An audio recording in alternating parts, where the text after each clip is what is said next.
นี่คือกล่อง PSI S2X เป็นกล่องจานดาวเทียมจะต้องใช้กับจานดาวเทียมนะครับมาดูกันว่าในกล่องเนี่ยมีอะไรบ้างก็จะมีตัวเครื่อง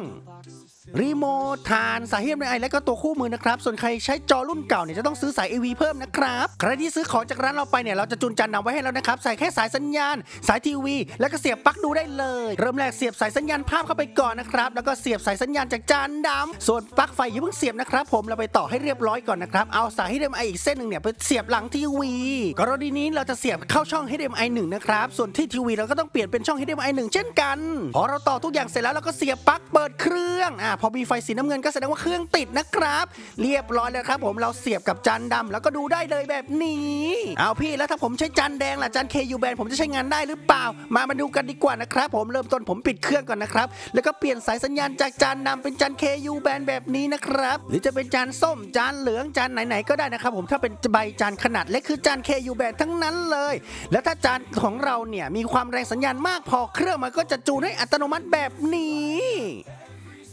แบบนี้เลยนะครับเดี๋ยวผมมานะครับผมรอสักครู่เดียวใช้เวลาจูนทั้งหมดประมาณ5นาทีเท่านั้นเรียบร้อยนะครับผมแค่นี้เราก็ดูช่อง KU band ได้แล้วเรียบร้อยแล้วนะครับผมการต่อใช้งานกล่อง PSI S2X นะครับง่ายๆแค่นี้เพียงแค่เสียบสายสัญญาณภาพ HDMI เข้าทีวีช่องไหนก็เปลี่ยนเป็นช่องนั้นด้วยนะครับผมแล้วก็เสียบสายสัญญาณจากจานดาวเทียมจานดำก็ได้จานแดงก็ดีแล้วก็เสียบปลั๊กพอมีไฟสีน้ำเงินก็ดูได้แล้ว